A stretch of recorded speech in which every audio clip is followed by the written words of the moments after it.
as much as any other, I have taken this action, meaning to veto this bill, and hope that we can continue to work together and find a better way. If a veto write-over occurs, I hope we can work to find ways to show these 4 kids that we love them and that they have a place in our state. I find that remarkable. Now, following that veto and following the override, it was interesting because there was an incident in Utah where parents perceived that the winner of a contest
subcommittee.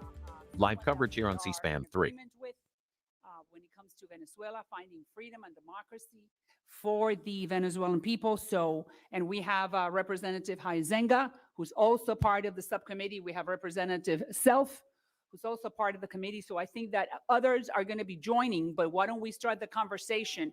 And I just want to tell you something. If you need some type of translation, I'm here to translate for you. You know, I do this every day.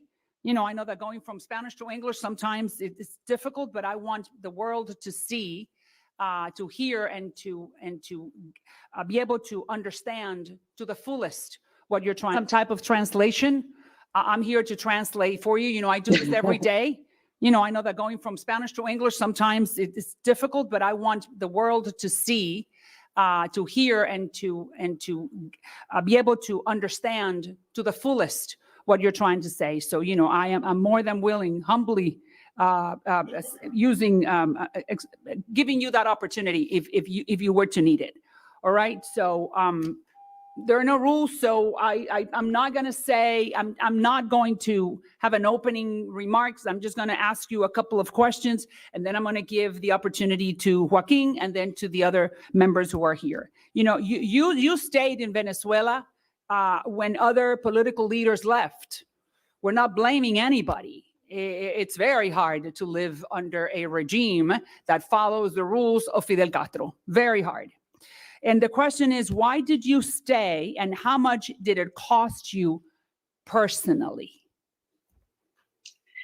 Well, I have stayed because I have a profound confidence in the will to fight and the strength of our people.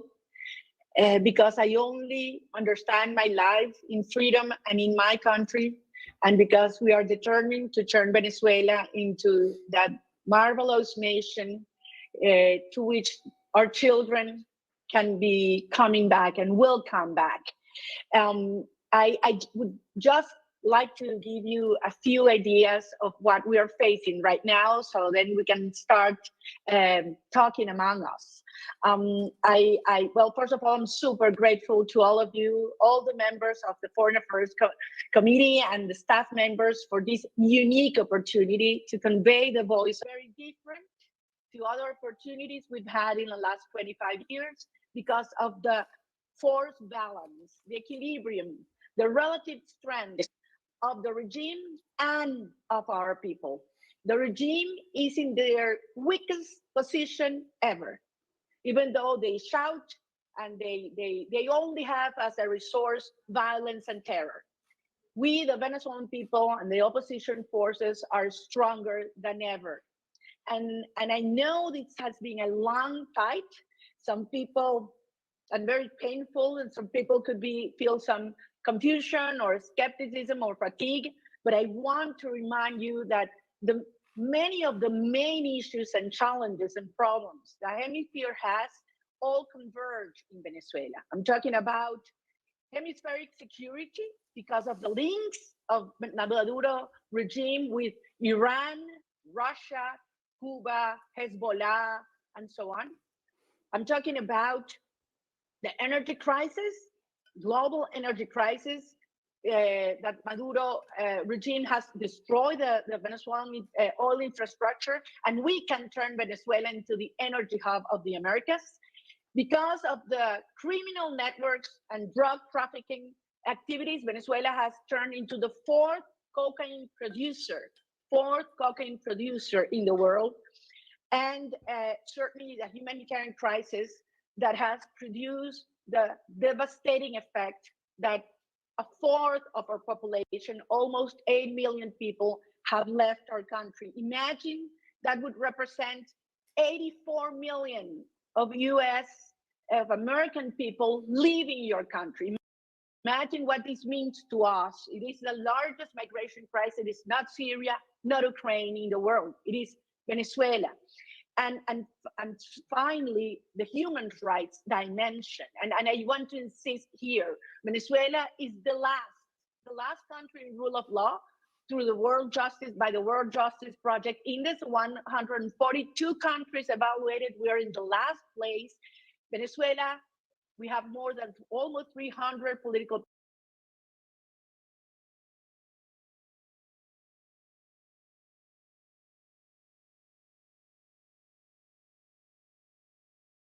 Cuban agents have been involved in torture cases in our country. And right now, as we speak, there are 4 members of our campaign teams that have disappeared by the forces of the regime. I don't know where the agents have been involved in torture cases in our country. And right now, as we speak, there are 4 members of our campaign teams that have disappeared by the forces of the regime. I don't know where they are. And they disappeared since January 23rd. So I want to come to this point. The time is now. The time is now. We do have a huge opportunity. The regime, as I say, is weak and cracking. First, because they have lost their social base completely. Second, because they have clashes among the mafia groups because they have robbed and sacked the country. And third, because international pressure for free and fair elections have been global, even in some of governments or groups that used to be close to Maduro. And there, I'm going to interrupt you when you said international pressure, and then I'm going to give the word or the opportunity to Representative Castro. The Barbados agreements, the opposition, meaning you, sat down with Maduro. The text says that there's going to be free and fair elections and that each side was going to pick their candidate. You played by the rules. You went through a primary. You were voted with 92% of the votes, 92%. Every elected official would like to have those numbers. I am not. I trust I will have the support. And it's not only me, Maria Elvira, I want to insist on this. It's almost 3 million Venezuelan people who voted in the primary, an heroic process. A process that made all the opposition finally come together with a legitimate leadership that has today more than 80% on people who voted in the primary, an heroic process. A process that made all the opposition finally come together with a legitimate leadership that has today more than 80% of support. So this is huge. So this is not about me. It's about the right of the Venezuelan people to choose the candidate and the leader they want to face and defeat Maduro. And the fact is that Maduro wants to choose his counterpart because he wants to choose someone he can control and defeat. So I do believe I do have the support, not only, and as we are seeing today, by a bipartisan approach by the Biden administration, by the US Congress, and also by the European Union, the European Parliament, and many governments in Latin America as well. We are with you, Representative Joaquin Castro. Thank you, Chairwoman, and thank you, Ms. Machado, for taking time to visit with us today. First of all, it's good to see you safe and in good health, and also fighting for democracy and to make sure that the nation of Venezuela is a democratic nation. I wanted to also congratulate you on your resounding victory in the primary elections organized by the opposition in Venezuela. The Venezuelan people have struggled for their democratic rights, as you know, for years, especially since Maduro's regime's illegitimate efforts to dismiss the democratically elected Venezuelan National Assembly in 2017 and revise the Venezuelan Constitution soon after. I had the privilege of speaking with other opposition voices, including the lead negotiators of the Unitary Platform and human rights defenders, and appreciate this opportunity to speak with you. It's in elections. That agreement, signed in Barbados and facilitated by our partners in the Caribbean and the efforts of the Biden administration, have not come to pass, unfortunately. The United States, in support of the agreement, also provided limited sanctions relief with the expectation that all candidates for office would be reinstated, that all who want to run for the presidency be allowed to, and that wrongfully detained U.S. nationals and Venezuelan political prisoners be released. I'm encouraged by certain steps taken by the regime after the Barbados agreement, including the release of Evan Hernandez, an American citizen who thankfully is now back with his family, But the regime-backed court's effort to disqualify you, who clearly and definitively won the opposition's primary election, is inconsistent with the terms of the Barbados Agreement.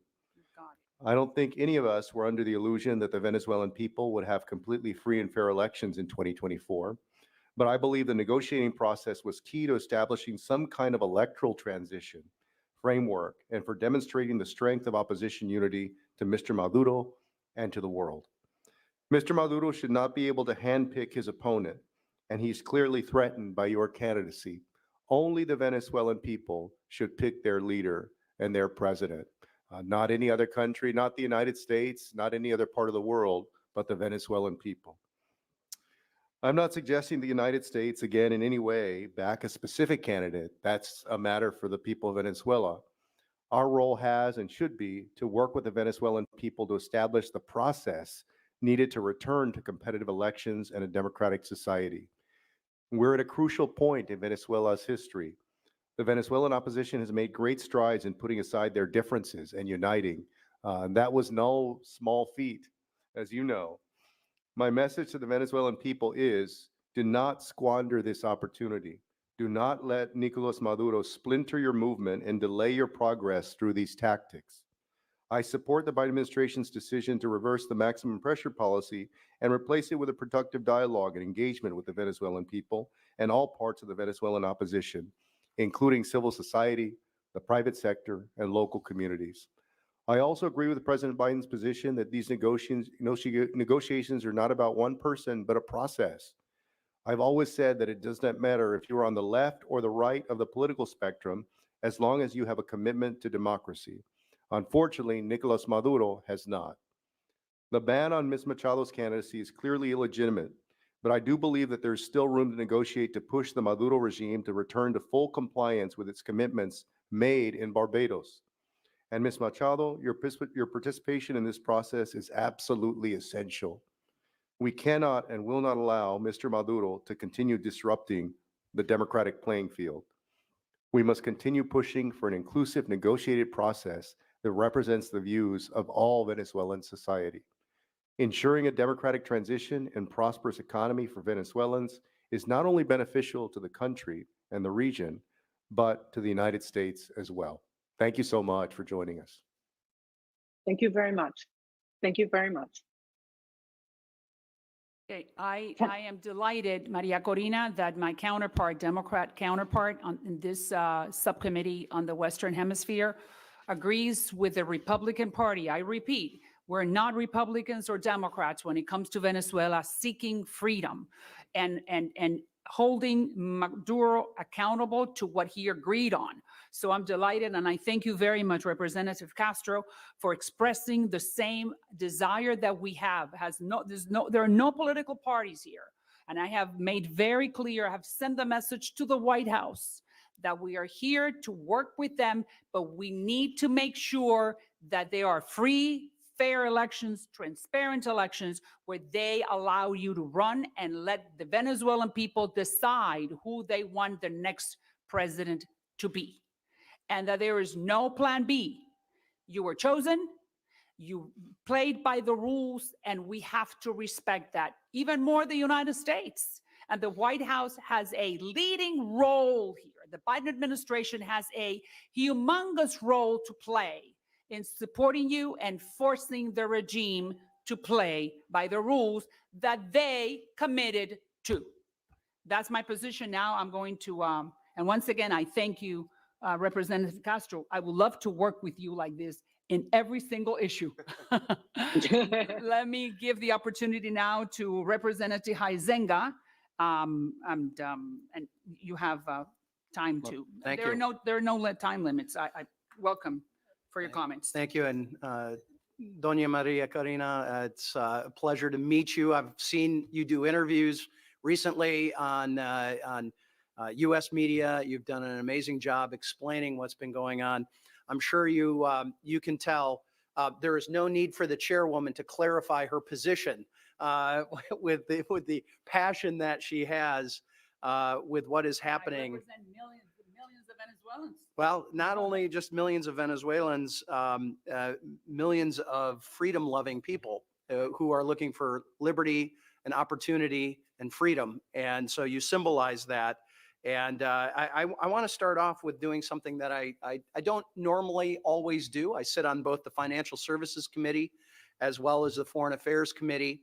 And one of the things that I deal with a lot is sanctions and what has been going on. And I've been critical of the Biden administration with some of their sanctions and applications or lack thereof when it's come to Iran and other places. But I want to commend them for their stand on Venezuela. And as Representative Castro has said, you know, the Barbados Accord is an important statement and I believe an important line in the sand for this administration and for our country, and hopefully countries around in the region.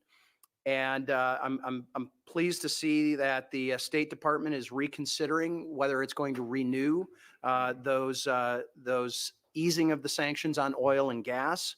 That should be up, I believe, in April, middle of April. And I too want to lend my voice in that. So let me start with a question. Are you personally having direct talks in with people either at State Department or at the White House, or is that going through the coalition negotiators? And then beyond that, what has been the reaction as you've been telling your story in other countries in Latin America, Mexico, Colombia, Brazil, Chile, other places? How has that reaction been? And have you had any cooperation from our neighbors to the north, or those of us from Michigan to the east, in Canada? Have they been supportive as well? Thank you very much. The answer is yes. I've been in contact with members of the U.S. government in the White House and in the U.S.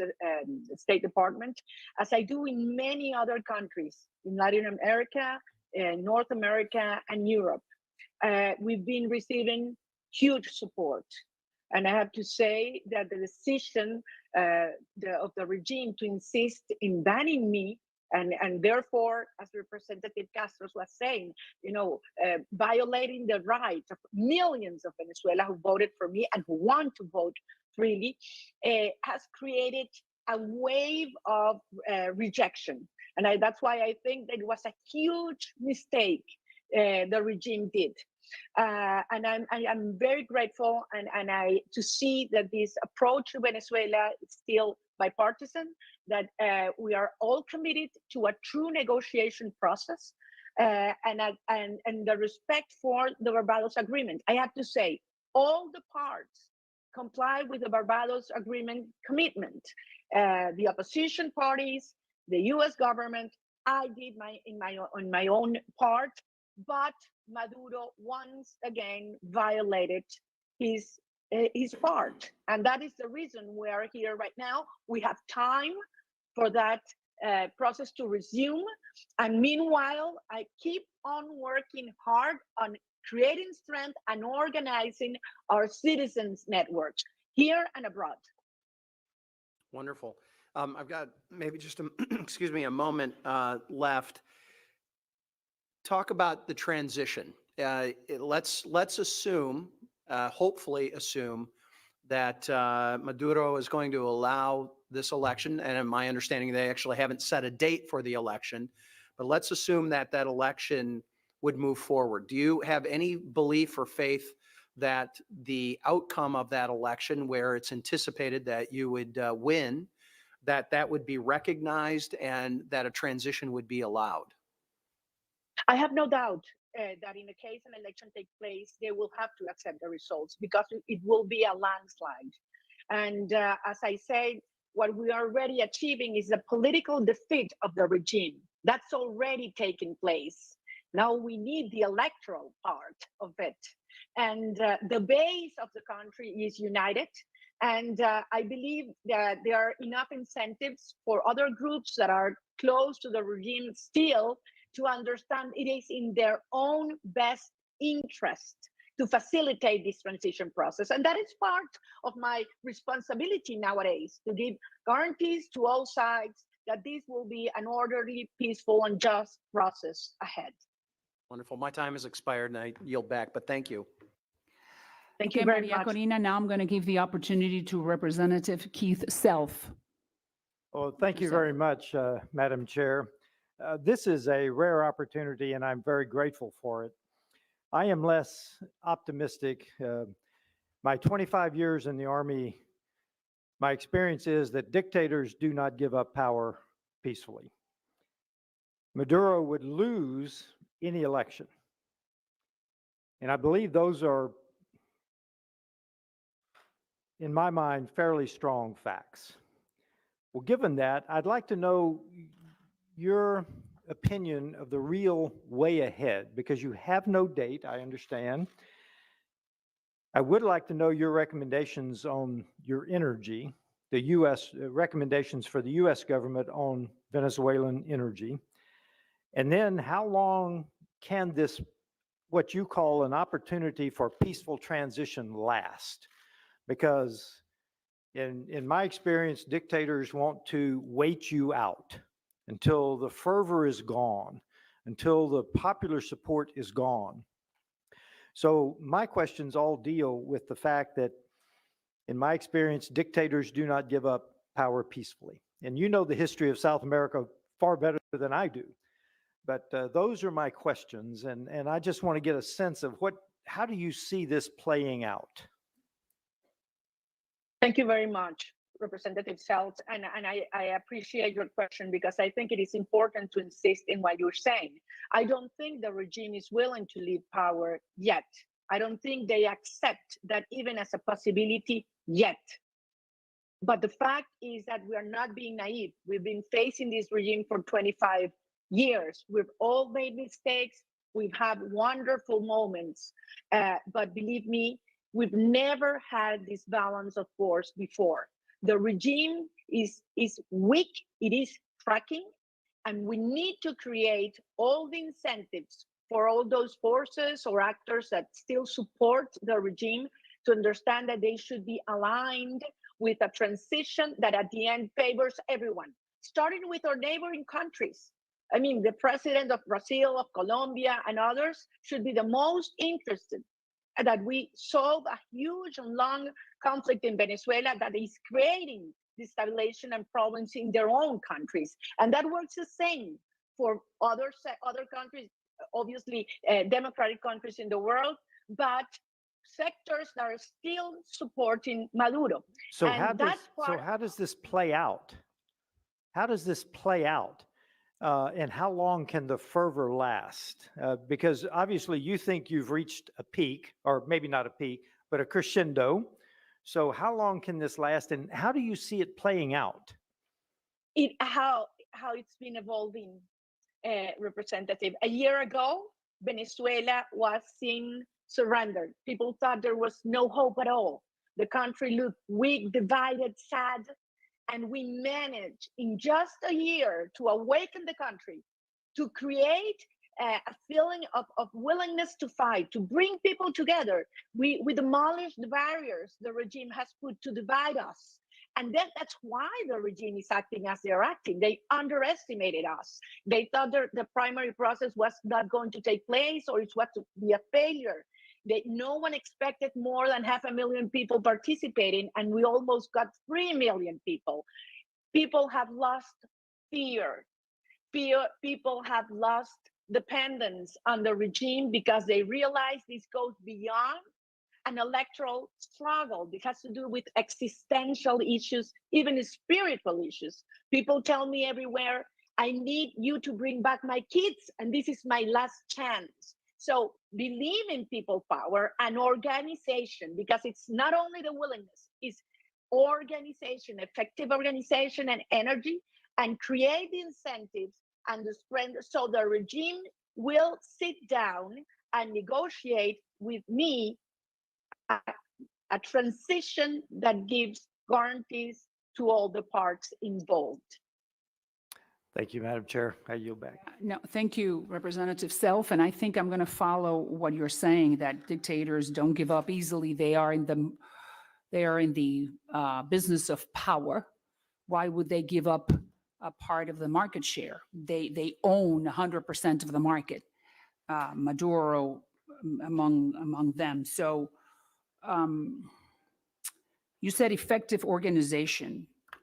Is the Maduro regime allowing you to mobilize and to organize the masses that are going to vote against him? What do you face day by day, not only on the personal side, but on that effort that you're telling me that you need to put together under the boot of a dictator? Can you share that with us? And that's a really good point, because precisely the fact that they do realize the threat that a united country, citizens organized and committed with an objective, which is free and fair elections, is a threat to them. That's why they are going so hard against us.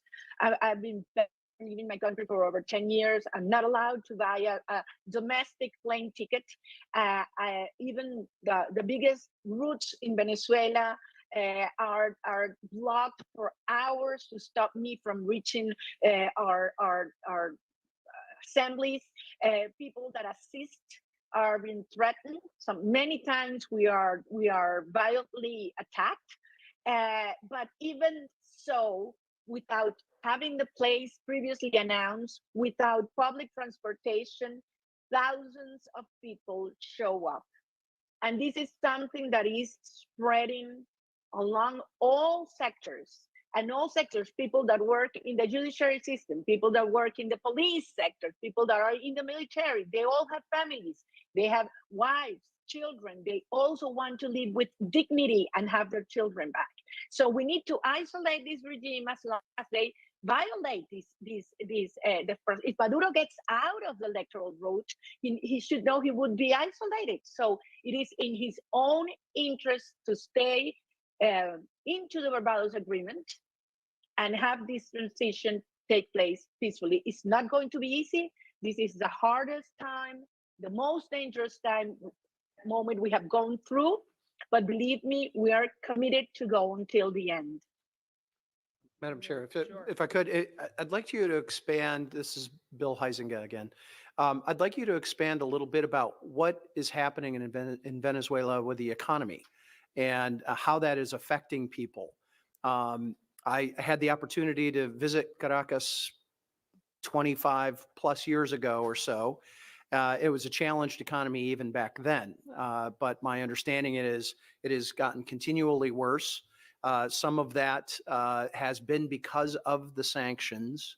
But just describe to us and those that are watching and listening what life is like for the Venezuelan people right now, and how that has maybe led them to this movement of courage that you are experiencing, people fighting through the literal and figurative roadblocks that are in front of them to come out and make sure that they are expressing themselves.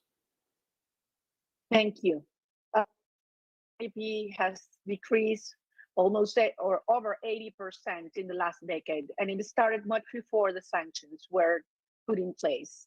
And it's because we have a regime that has intentionally destroyed the quality of life and separated our families in order to keep control of our nation.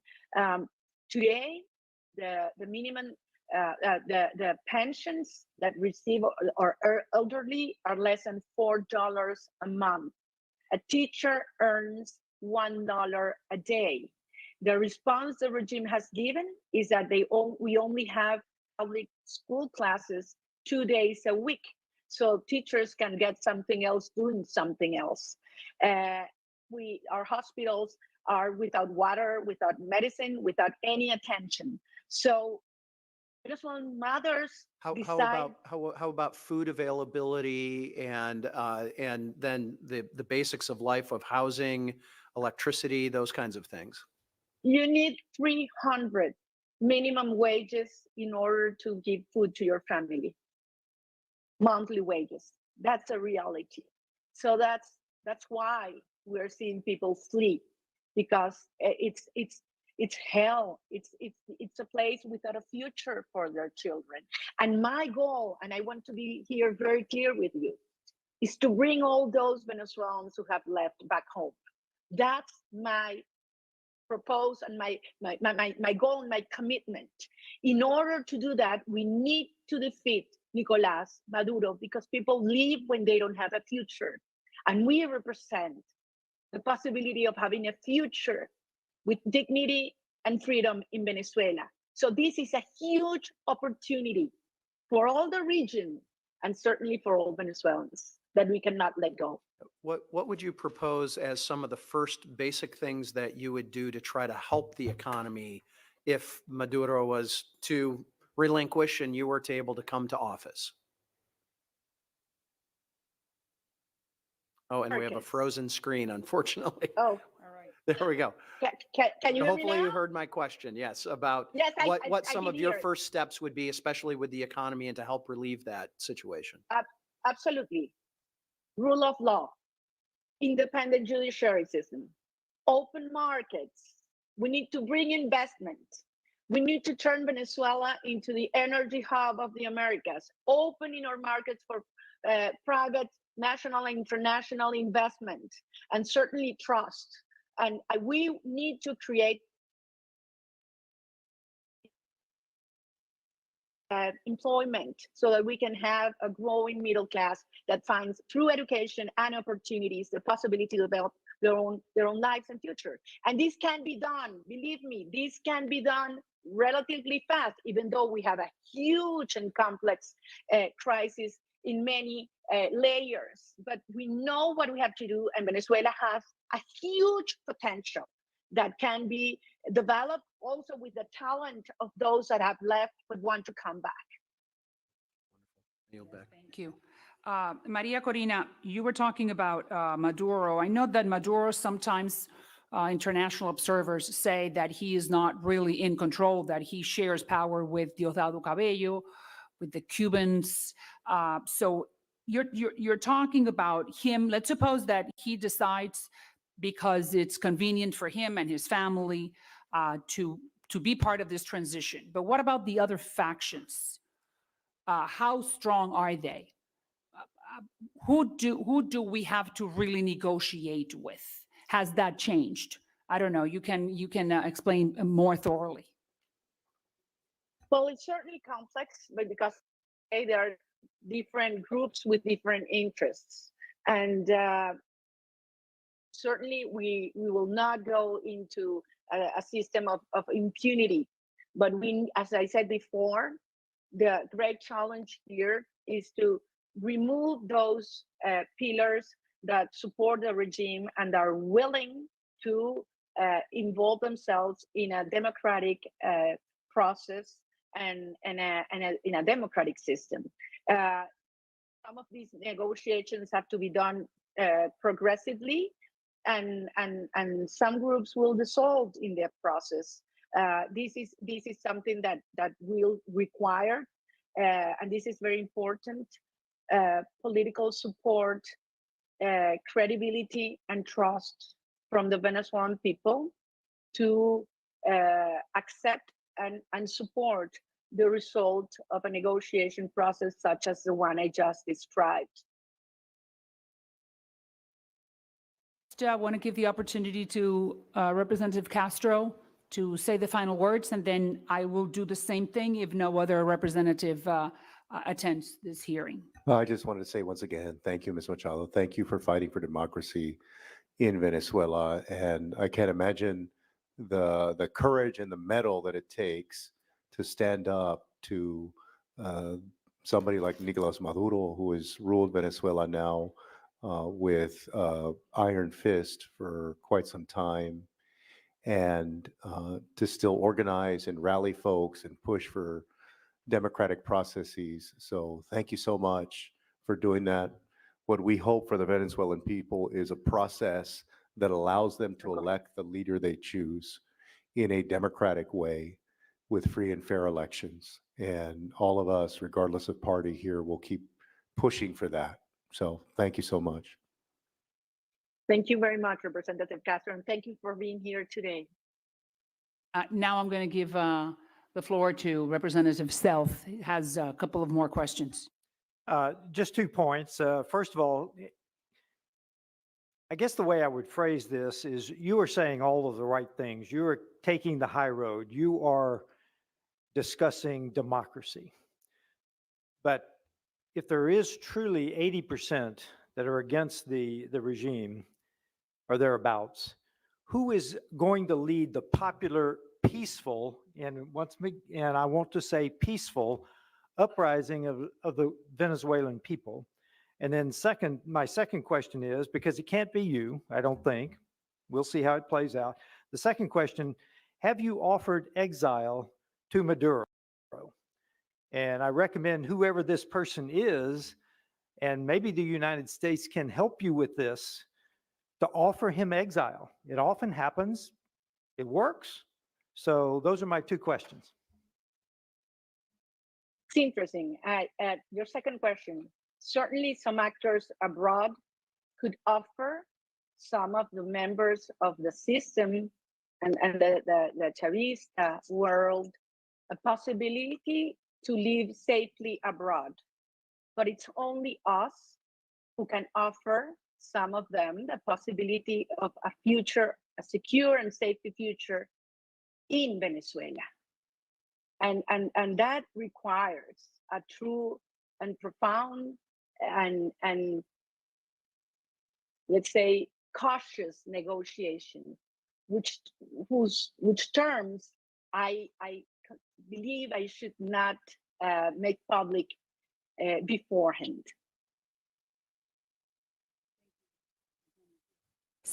And following those lines, what can the United States do in a bipartisan fashion to help you? What can we do specifically as a country to further the fact that you need to run for president and give the opportunity to the Venezuelans to go and have a moment of silence and vote their conscience? Specifically, what can this country do? Joaquin Castro is here, I'm here, and we have other representatives. Both parties are united. How can we accomplish this goal? Well, first of all, I would have said yesterday doing this. This is a huge step, and I'm very grateful for all of you. We have to highlight the urgency and the importance of solving the Venezuelan very long conflict and the impact it will have in the rest of the region. Imagine what a peaceful transition of Venezuela will mean for Cuba, what it will mean for Nicaragua, and what it will mean also for the United States. And this is something we need to highlight. And something very important, the regime has been effective in demoralizing us, in creating the narrative that they are unbeatable, that it is not possible to defeat them. And this is not true. And we have to show why. So he has to comply with what he signed in the Barbados Agreement.